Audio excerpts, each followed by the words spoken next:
Hey, this is Sky. Welcome to my YouTube channel. Go check out my website at skysworld.com for life coaching and mentoring. Let's talk about utopia. What the hell is utopia? How do you know what a utopia is? How would you know if you're in one or not? Well, there's 4 key aspects to a utopia that must be met, 4 requirements, and let's go over them. We can determine maybe if we live in a utopia or maybe we don't.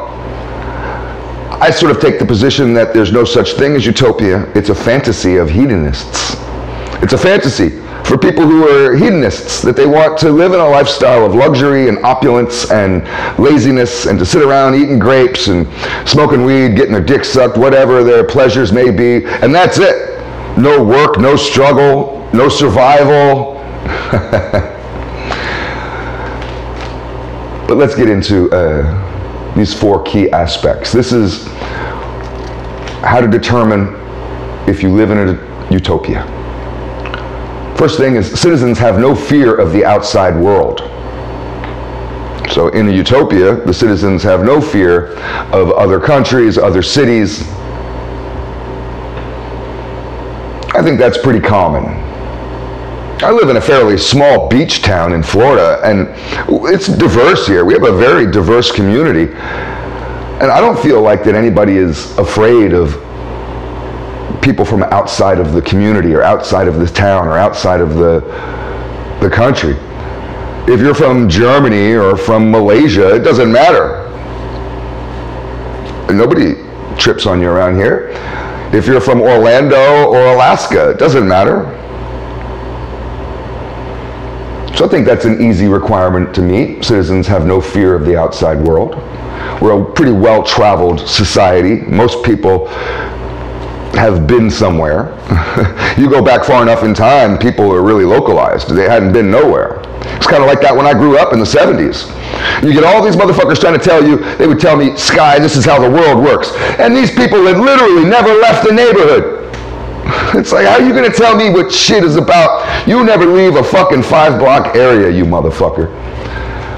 Number 2, how to determine if you live in a utopia.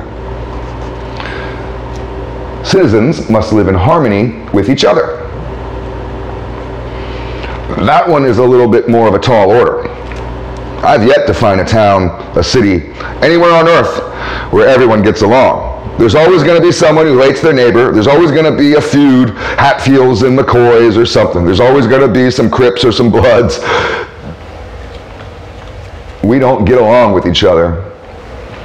For the most part, it feels like. We have less and less courtesy in our society. I feel like that courtesy, having a courteous, pleasant society, even if it's fake, I don't have to like you.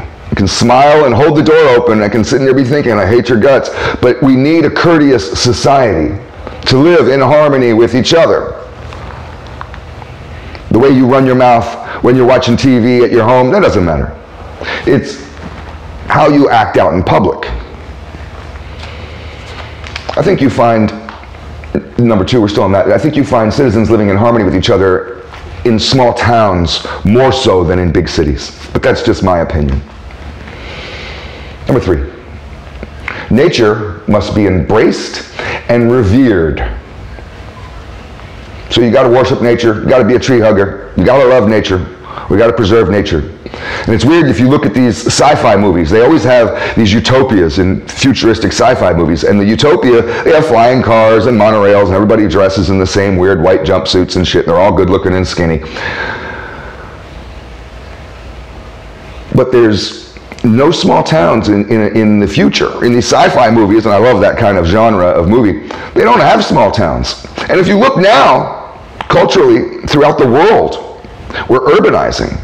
Every country is experiencing this. Small towns are dying and people are moving to big cities. So maybe that's an aspect of utopia where we revere nature so much, we love nature so much that we huddle into high-rise buildings along the coasts in tight packed little areas.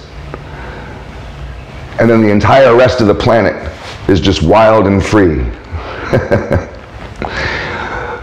Number 4, this is the last aspect of utopia. How do you know if you're in a utopia? We've been through 3 of them. Let's go to the 4th one.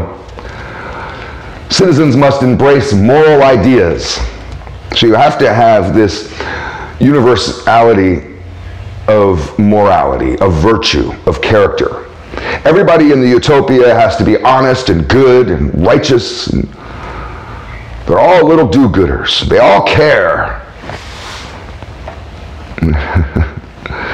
And it's funny because if you look at LA, Chicago, New York, DC, Boston, Philly, many cities in our country, you can think of others. These are the liberal utopias. And how many of these are they needing? Go through San Francisco and tell me how moral of a utopia it is. Is everybody in San Francisco embracing morality? How about everybody in Chicago? It's funny, you got to go to a small town to find this stuff, but a lot of you hate small towns. Maybe we have utopia backwards. Maybe it isn't the big cities. I don't know. It's food for thought.